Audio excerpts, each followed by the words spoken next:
السلام عليكم ورحمة الله. راح نراجع في هذا اليوم وفي درسنا هذا عن دروسنا التي أخذناها في أسبوعنا.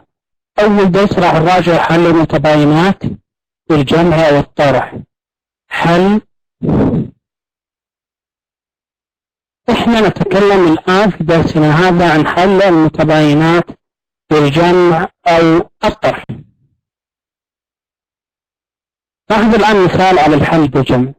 شل المتباينة س ناقص 12 أكبر من أو تساوي 8. تحقق من صحة الحل. هل الحل صحيح أم خاطئ؟ لنرى. س ناقص 12 أكبر من أو تساوي 8. أضف 12 للطرفين. هذا يعني أن السين أكبر من أو تساوي 20. إذا مجموعة الحل هي السين، حيث السين أكبر من أو يساوي 20. إذا السين أكبر من أو يساوي 20. واضح كيف؟ وفي طريقة حل أخرى. بإمكانك تكون السين تحط الإشارة كما هي، تحط 8 تنزل، هذا 12 ننزلها للطرف الثاني، نغير الإشارة هتصبح زائد 12، وبعدين تقول س أكبر من أو تساوي 20. كلها نفس الناتج، لكن هنا أضفت وهناك نقلت. الفرق بين العمليتين أن العملية هذه عملية نقل والعملية هذه عملية إضافة، لكن كلاهما أتى بنفس الناتج. كيفك أن تستخدم الطريقة الأولى من الطريقة الثانية؟ راح المعلم يحسبها لك إجابة صحيحة لأنك تؤدي للحل، اللهم أحدهما إضافة والأخرى نقل. تفضل يا عابد.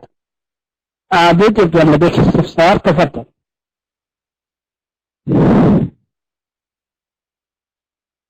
نتطرق الآن على التحقق من صحة الحل. كيف يمكننا نتحقق من صحة الحل؟ نعوض في المتباينة الأصلية وهي في السؤال. ممتاز. سؤال، خلونا نشيك على سؤال عابد يقول كيف أفرق بين الحل بالجمع والطرح. هنا وش هي؟ مثال ايش فيه؟ طرح. راح تحل بالجمع. لو كان في جمع راح تحل بالطرح. وضحت الآن يا عابد؟ وضحت الآن؟ وانت لا تفكر في حل جمع او طرح او ضرب، التعامل مع المسألة او التعامل مع المثال بمضاده. طرح حول الى جمع، ضرب حول الى قسم، القسم حول الى ضرب، اعمل العكس. كيف تحقق من صحة الحل؟ نعوض في المتباينة الأصلية اللي في السؤال هذه 3 أعداد مختلفة، على أن يكون أحدهما 20 ونشوف هل هو صحيح ولا الحل، والعدد الثاني أكبر من 20 والثالث أصغر من 20. س ناقص 12 أكبر من أو تساوي 8. خذها الآن مساوي 20. يعني 20 ناقص 12، هل 8 ما تعتبر أكبر من أو تساوي 8؟ لا، صحيحة، عبارة صحيحة. إذا وجدت 20 عبارة صحيحة بإمكانك تعوض عن أكبر، بإمكانك تعوض عن أصغر، تتأكد أن مثالك وحلك صحيح. حل المتباينة 5 زائد 19 أكبر من 56. هذه هنا زائد، إيش نحلها بها يا عابد؟ إيش راح نحلها فيه؟ راح نحلها بالطرح. الآن 5 ناقص 19 نحل 19 يبقى 5 أكبر من 37. أو بإمكانكم الطريقة الأخرى اللي قلت لكم أولا، هذه الطريقة مين؟ نحط الشرط الأكبر 19 هذه ننقلها هنا 56 ناقص 19.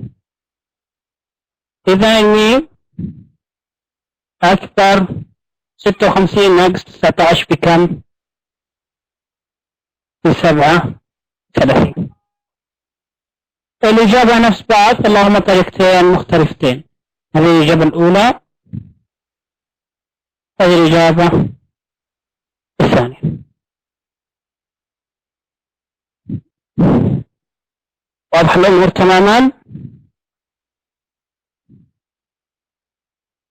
إذا مجموعة الحل هي الميم، حيث الميم أكبر من 37. تحقق من صحة الحل. خذ أي عدد مثلا أكبر من 37، خذ 38. هل العبارة تطلع صحيحة؟ نعم، 57 أكبر من 56. طيب لو جاك متغير في طرفي المعادلة، جاك هنا ألف وهنا ألف، حروف في طرفينها، كانت الأمثلة اللي كانت تجيك سابقا كانت عبارة عن أرقام، لكن الحين جتك حروف، اعمل معها بريحية بسهولة. 3 ألف زائد 6 أصغر من أو تساوي 4 ألف. ناقص 3 ألف ننقصها من الطرفين، لازم نجعل الحروف في طرف واحد، ما نجعلها في الطرفين.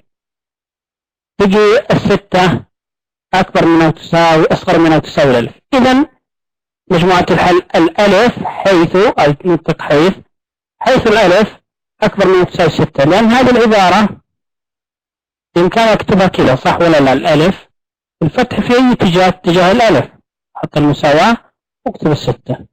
نفس هذه، نفس العبارة هذه. خلينا نحلها بالطريقة الثانية. 3 ألف زائد 6 أصغر من أو تساوي 4 ألف. أنا بقول 6 أصغر من أو تساوي 4 ألف، أنزلها كما هي.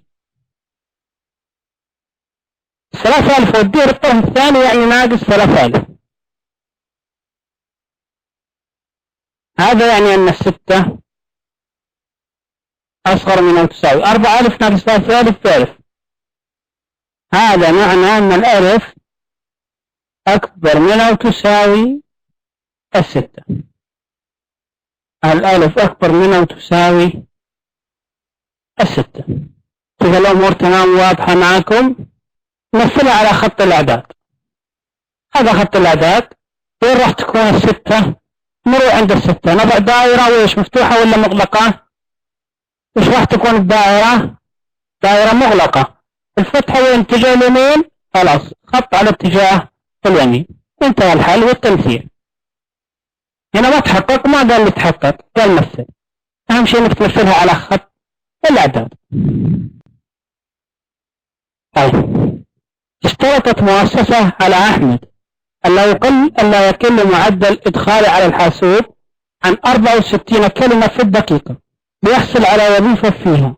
فإذا كان معدل إدخاله الآن 48 كلمة في الدقيقة، فكم يجب أن يزيد معدل الكلمات التي يدخلها حتى يحصل على الوظيفة؟ أنت تقدر تحل هذا المثال نظريا، تقدر تحله، بس إحنا نبغى حلك عمليا. طبعا من اللي يقرأ يقدر يحله. يبغى تدخل في الدقيقة ما 64 كلمة في الدقيقة أو أكثر، يا 64 يا أكثر، ما تقل عن 64. هذا يعني عدد الكلمات، نفرض عدد الكلمات نون، يعني 48 زائد عدد الكلمات أكبر من أو تساوي 64. حطينا عدد الكلمات بنون، الحين تشكلت هذه المتباينة متشكلة. هذه المتباينة تشكلت لدي 48 زائد نون أكبر من أو تساوي 64. 48 زائد نون أكبر من أو تساوي 64. نقص 48 من الطرفين، بقت النون أكبر من أو تساوي 16. إذن يجب أن يدخل في الدقيقة الواحدة 16 كلمة أو أكثر حتى تكتب بالشركة أن يكون متوظف لديها. لازم يضيف على 48 كلمة في الدقيقة، لابد أن يزيد بمقدار 16 كلمة أو أكثر. واضح هذا المثال والمقصود به واقعيا؟ طيب، خلينا قبل أن ننتقل للمثال الدرس الثاني ناخذ تدريب بسيط نتأكد أن الأمور تمام. س زائد 5 أكبر من 7. من حاب يحل هذه المتباينة معي الآن؟ من راح يحل هذه المتباينة من الآن؟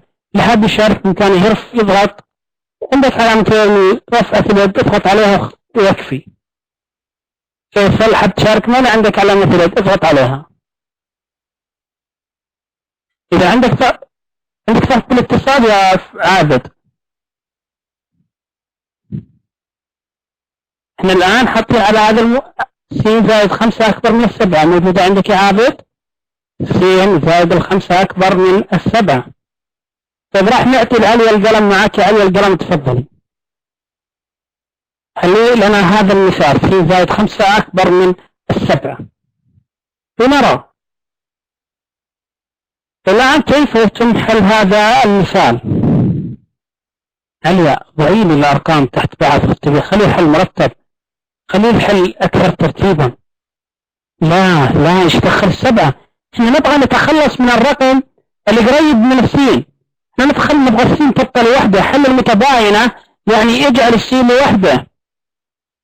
اعطوها فرصة. لا. الآن نقف في 5 من الطرفين. نقف في 5 من الطرفين يا عليا.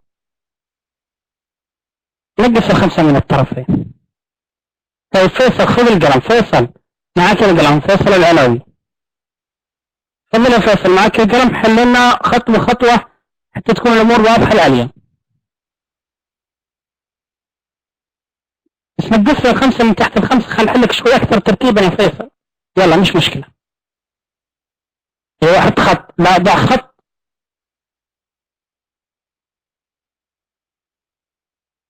ايوه احسن. الآن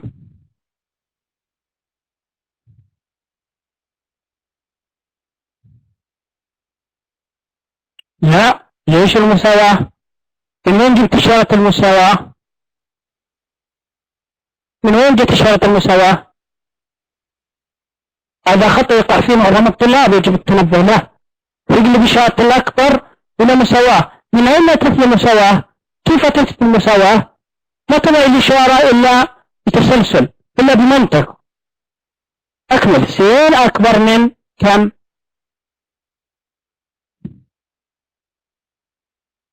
أيوة هذا هو الحل. اكتب مجموعة الحل أسفل. اكتب لي مجموعة الحل أسفل. يلا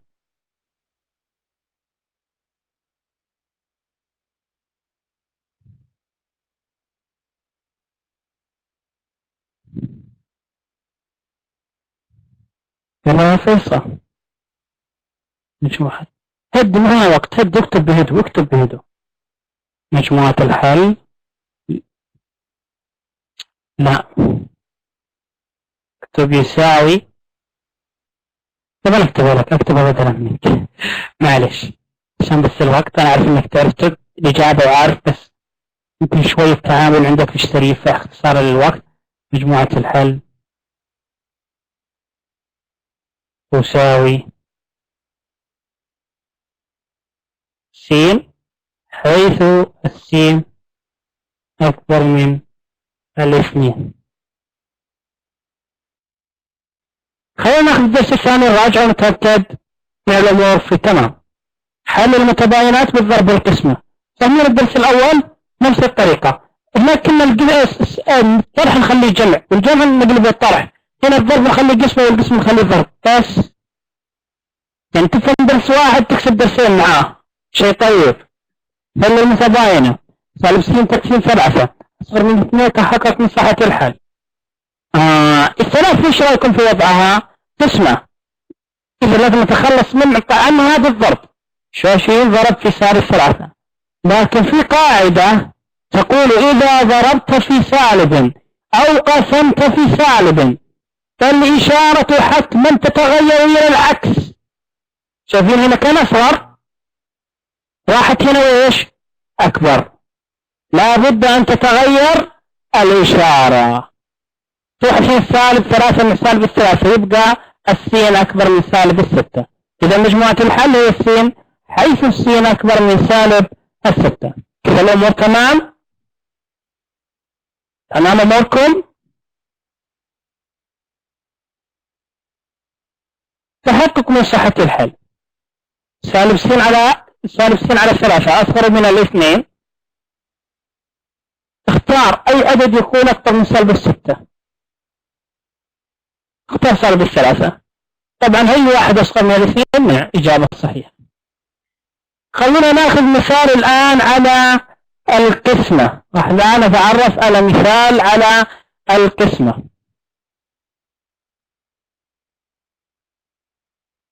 طيب 60 أكبر من 8. 60 ايش وضعها؟ ضرب طبعا. راح احذفها عن طريق القسمة. قسم على 60 يروح 60 على 60 يبقى التاء أكبر من 8 على 60 يعني التاء أكبر من 2 على 15. هذا يعني أن مجموعة الحل تاء حيث التاء أكبر من 2 على 15. 60 تاء أكبر من 8. اختار رقم واحد أمشي يكون أكبر من 2 على 15. إذا 60 أكبر من 8. حل المتباينات التالية. ممكن تعيد؟ ممكن، ليش لا؟ نعيد من البداية. الحل بالقسمة. أبشر. طيب فيصل، هذه الإشارة معروف لما يجيك رقم وحرف ما بينها إشارة يعني إشارة فرق. أنا الآن راح أتخلص منها عن طريق إيش؟ القسمة. لا 60 هذه لازم نحذفها. خلي الحرف الوحدة. الحل لما يقول لك حل يعني خلي الحرف الوحدة. الحين أنا أقسم على 60 لا ما غير الإشارة. قسمت على موجب. إذا موجب ما عليك ما تغير إشارة، لكن لو سالب غير. الحين بتروح 60 مع 60 يبدأ التاء. تاء أكبر من 8 على 60. 8 على 60 أبدأ أبسطها. نعم تصبح 2 على 15. إذا مجموعة الحل هي التاء حيث التاء أكبر من 2 على 15. التحقق من صحة الحل. 60 تاء أكبر من 8. اختار أي رقم بحيث أنه يكون، فهمت الآن يا فيصل؟ طيب يكون أكبر من 2 على 15. اختار الواحد يعني 60 أكبر من 8. جميل. حل المتباينات التالية ومثلها بيانيا. سالب 2 على 3 أصغر من أو تساوي 9. شايفين ضرب في ويش؟ ضرب في ويش هنا؟ الضرب هنا عكس. 2 على 3 ضرب في معكوسة 3 على 2. والسالب حطه هنا عشان يتخلص يروح مع السالب هذا. بس هنا الآن راح وإجبارا إنه يغير الإشارة. لابد أن يغير اتجاه الإشارة لأنه ضرب في سالب. يعني معكوس مقلوب. لا آسف مقلوب وليس معكوس.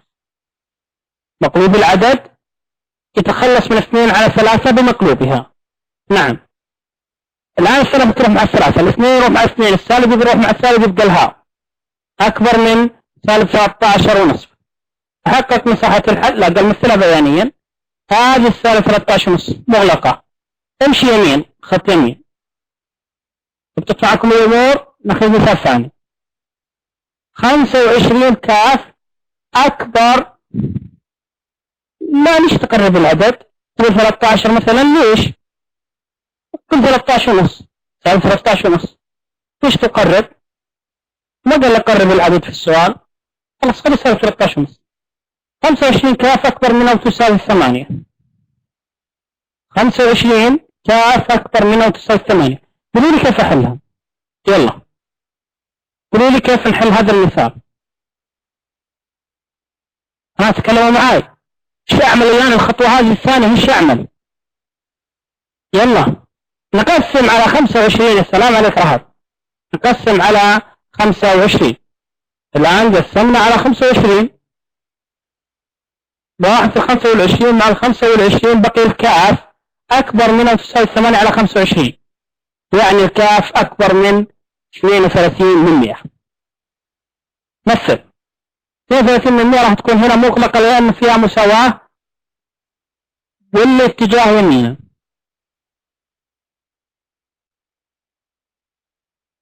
ناخذ الدرس اللي بعده. حل المتباينات متعددة الخطوات. خلونا ناخذ تطبيق أتأكد أن الأمور لديكم تماما. 5 على 6 أو 5 تاء. خلينا نقول 5 تاء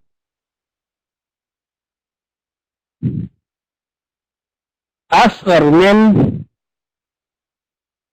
25. خلوها نحطها سالب. يلا تفضل يا رهف، معك القلم رهف. حلنا هذه المتباينة. أوجدي حل المتباينة سالب 5 أصغر من 25. لا لا لا لا لا لا لا لا لا لا لا لا لا لا لا لا لا. إجابة خاطئة. إجابة، قولوا لها ليش خاطئة. قولوا لها ليش خاطئة. نبي تعرف ليش خاطئة.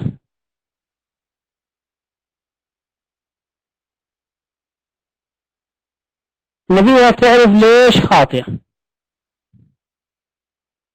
هذا السؤال كان. هذا الآن الإشارة بين الرقم والحرف وإيش يا رهف؟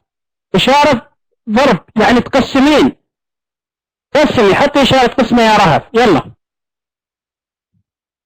طيب حطي قسمة، ما شفنا. ايوه لازم تضعين إشارة القسمة. نعم.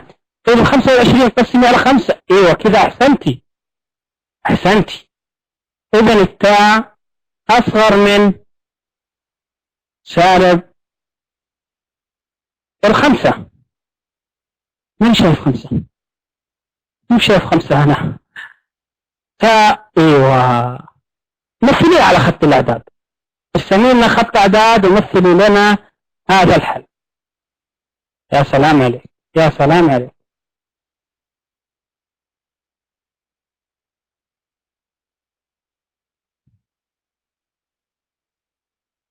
سالب 5. وين راح تكون المتباينة والاتجاه؟ احسنتي احسنتي. الدائرة تكون غير مدللة والاتجاه يسار. احسنتي يا رهف. واضح ما شاء الله تبارك الله انك متمكنة. طيب حل المتباينات المتعددة الخطوات هو درسنا الثالث والأخير، سنراجعه الآن. حل المتباينة 4 صاد زائد 9 أكبر من سالب 3. هو نفس اللي فهم الدرس الأول والثاني، اللهم هنا عملنا وإيش؟ جمعنا بينها. إذا فهم الدرسين تفهم الدرس الثالث. شايفين قديش الرياضيات انها مادة متسلسلة، مادة مترابطة، مادة تبني معلوماتها على بعضها البعض. عشان كذا أنا دائما أوصي الطلاب بهذا الغياب، لأنه فاتك درس ممكن الدرس اللي بعده ما تفهمه لأنها مربوطة على الدرس اللي غلط فيه. فحصة الرياضيات مهمة جدا جدا جدا، حتى ما تفوت شيء بالمنهج. إنك تفوت شيء من درس قد يفوتك الدروس الباقية الأخيرة ما تضبط معك أو تجد فيها صعوبة. فالمادة عبارة عن سلسلة متراكمة وسلسلة مترابطة. خلينا نشوف هذا المثال. 4 صاد زائد 9 أكثر من سالب 3. أول خطوة أخطيها أتخلص من 9 هذه. نقص من 9 من الطرفين. يعني 4 صاد أكبر من سالب 12. ثاني خطوة لازم أتخلص من 4. أجعل الصاد لوحده. لما يقول لك حل متباين يعني خلي الحرف بدون أرقام، خلي الحرف الحالة. الآن راح أجعل الصاد لوحده. شلنا 4. بقي الصاد أكبر من سالب 3. يجب مجموعة الحل صاد حيث الصاد أكبر من سالب 3. ناخذ مثال آخر.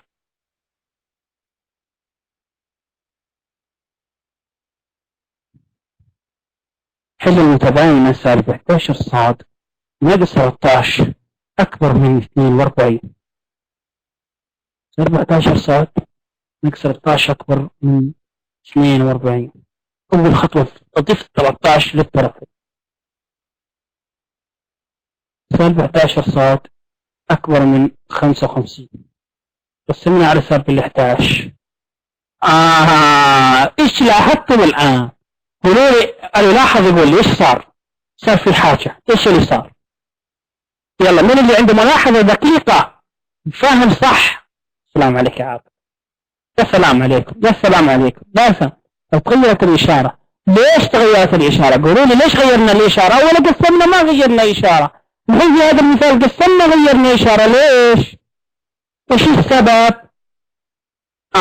في سالب طبيعي حتى يعني في لي أكثر لأن قسمنا على سالب، هذا هو التبرير الأفضل. أنا أعرفكم فاهمين، بس قسمنا على سالب يبقى الصاد أصغر من سالب الخمسة. إذا مجموعة الحل الصاد، حيث الصاد أصغر من سالب الخمسة.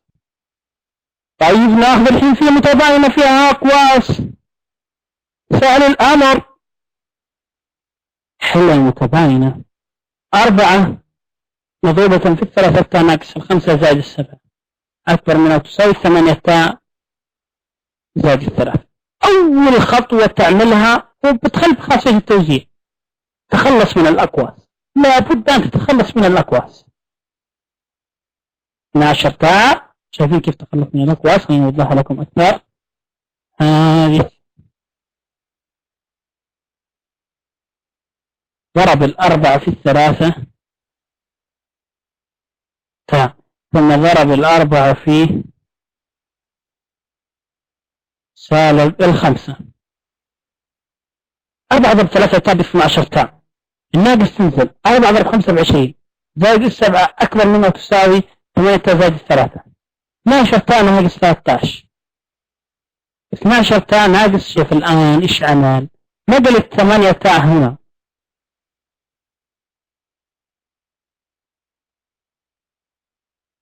ناشر تاء ناقص 8 تاء أكبر من تساوي 3 زائد 13. جاب 13 من هنا ووداها للطرف الثاني.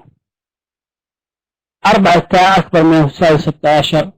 إذا التاء أكبر من تساوي 4 لأنه نقسم على 4. إذا مجموعة الحل هي التاء حيث هنا خطأ. مجموعة الحل هنا هذه غير صحيحة.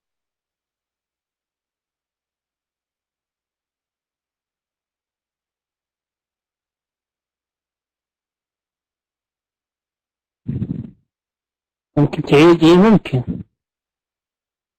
لا، هنا مفروض تاء وهنا مفروض 4 بس نعدل فيها. طيب هنا تاء حيث التاء أكبر من أو تساوي 4. حطينا علامة المساواة، حطينا على عابد يقول ممكن تعيد. ما فهمت آخر نقطة. نعيد. أول خطوة عملها هنا تخلص من الأقواس. أول خطوة عملها تخلص من الأقواس. لما تخلص من الأقواس طلعت مع هذه العبارة. هنا الآن قصة المسألة ناقص 20 زائد 7 بناقص 16 كتبها. هنا الآن جعل الحروف مع بعض والأرقام مع بعض. 12 تاء نزلها. هنا 8 تاء جابها هنا حتى ناقص 8 تاء. هنا 3 نزلها. هنا صار 13 وداها هناك بموجب 13. طيب 12 تاء ناقص 8 تاء بكم؟ ب4 تاء. الإشارة تنزل. 3 زائد 13 بكم؟ ب16. أنا الآن لما أقول لك حل المتباين يعني خلي الحرف الوحدة. الأربعة عاد لازم تتخلص منها. وكيف تخلص منها؟ قسم هنا على 4 وراحت 4 من 4 وتقسم 16 هنا مع 4 وطلع الناتج 4. إذا تاء حيث التاء أكبر من أو تساوي 4. إذا الأمور وضحت معكم؟ كذا الأمور تمام؟ واضح.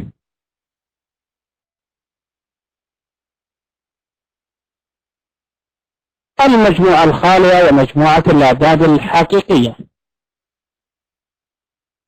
9 تاء ناقص 5 مضروبة في التاء ناقص 5 وأصغر من 4 مضروبة في التاء ناقص 3. أول خطوة زي ما قلت لكم تخلص من الأقواس. 9 تاء تنزل كما هي ناقص 5 ضرب التاء بكم؟ ناقص 5 تاء. ناقص 5 مضروبة في ناقص 5 زائد 25 أكبر من أو تساوي 4 مضروبة في التاء ناقص 12. 9 تاء ناقص 5 تاء بكم؟ ب4 تاء زائد 25 أصغر من أو تساوي 4 تاء ناقص 12. واو كيف تجي هذه؟ كيف تجي؟ هنا العددين المتغيرين متشابهة.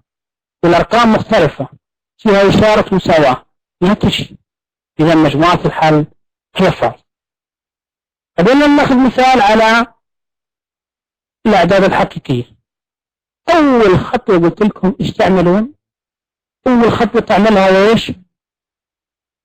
تفكر كيف تتخلص من الأقواس. أول خطوة تفكر فيها تتخلص من الأقواس. 12 ميم يضرب بالأربعة 12 ميم، تضرب بالستة ب18 أصغر منها تساوي 42. 6 ضرب 2 12 ميم، موجب ضرب سالب بسالب، 6 ضرب 4 ب24. 12 ميم زائد 18 أصغر منها وتساوي 12 ميم زائد 18. الله، الطرف الأيمن يساوي الطرف الأيسر. إذا مجموعة الحل هي أي عدد حقيقي، هي مجموعة الحل وكل الأعداد الحقيقية تعتبر مجموعة حل بهذا المثال. ممكن تعيد؟ ممكن. لا ممكن، من حقك. من وين نعيد يا فيصل؟ من حقك. أول خطوة عملتها هنا يا فيصل تخلصت من الأقواس. 3 ضرب 4 12 ميم، 3 ضرب 6 أوضح لك بالمؤشر. مين أوضح لك؟ حقك تسأل، من حقك تسأل. أول شيء تضرب هنا 3 في 4 ميم، ثم بعدين خلاص خليكم معي ثم بعدين 3 تضربها في 6 هتصبح كم؟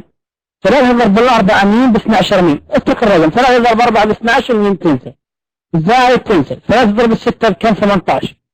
المساواة تنزل. 42 ننزلها كما هي. الآن 6 نضرب في الأقواس. 6 ضرب 2 ب 12 ميم تنزل 6. الإشارة هنا موجودة هنا سالب، يعني هنا سالب 6 ضرب 4 ب 24. نبسط الآن الخطوة اللي بعدها خطوة التبسيط. 12 ميم زائد 18 أصغر من 12 ميم تنزل. هنا في 42 ناقص 24. بكم 42 ناقص 24؟ 140 ناقص 24 بكم؟ فجيبوني 42. ركزوا معنا عليها، ركزوا معنا، هنقفل الشات بس ركزوا معنا شوي.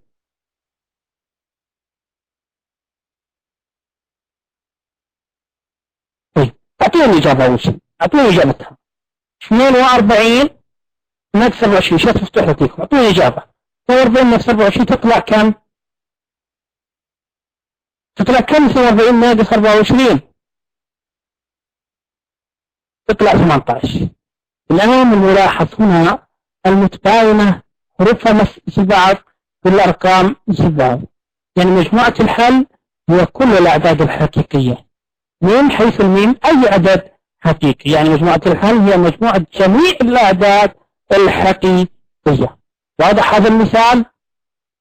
واضح هذا المثال معكم؟ طيب 5 ناقص 6 أمثال عدد أكبر من 4 أمثال العدد زائد 6. هنا لازم هذا الكلام أحوله إلى متباينة ثم بعدين أحله. 5 ناقص 6 أمثال عدد أكبر من 4 أمثال العدد زائد 45. 5 نزلنا 5 ناقص حطينا ناقص 6 أمثال عدد حطينا 6 وحطينا عدد مثلا س. العدد هذا اللي حطه أكبر من حطينا أكبر من 4 أمثال العدد حطينا 4 س، لأن العدد حطيت السين. زائد حطينا زائد 45 حطينا 45. الحين تشكلت عندي متباينة، هذه هي المتباينة.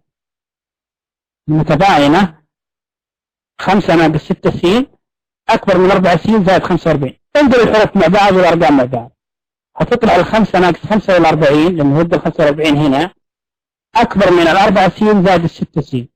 هذا يعني بأن سالب 40 أكبر من 10 س. قسم على 10 لازم نخلي السين لوحده، ما تغير الإشارة لأنها موجب. إذن السين أصغر من سالب 4. إذن مجموعة الحل هي السين حيث السين أصغر من سالب 4. مجموعة الحل هي السين حيث السين أصغر من سالب 4. طيب نشرت جماعة تشاركون معي كلكم. نشاط جماعي الآن، أبغى الجميع يكتب معي في الشات ويشارك معي. 4C زائد 9، خلونا نحطها ناقص 9 أصغر من، خلونا نحطها 7. طيب الآن نبغى الجميع يشارك في هذا المثال. يلا جميعا أول خطوة بس نشوف من هو الأسرع. هذا المثال يعتمد على السرعة في الشات. من الأسرع؟ نريد نعرف من هو الأسرع. أول خطوة الآن أعملها. إيش الخطوة الأولى اللي أعملها؟ من الأسرع؟ هذا المثال فيه تحدي من السرعة، والهدف أنك تتخلص من الأرقام التي بجوار السين. موجب 9 للطرفين يفعل عملية رهف. هذا أول شخص جاب إجابة صحيحة بموجب 9 للطرفين. لابد أن تضيف الطرفين موجب 9. طيب هتنزل الآن وإيش؟ نتخلص من -9 مع -9، يبقى 4C أصغر من 16. الخطوة الثانية، يلا قولوا لي الخطوة الثانية. ما هي الخطوة الثانية؟ ما في أحد جاب لي الخطوة الثانية. يلا وينكم؟ ما هي الخطوة الثانية؟ نقسم على 4. أحسنتم، نقسم على 4. قسمنا على 4، الآن راحت 4 مع 4، بقي السين أصغر من 4. سين أصغر من 4. إذا مجموعة الحل تساوي C، حيث السين أصغر من 4. تفضل يا عليا.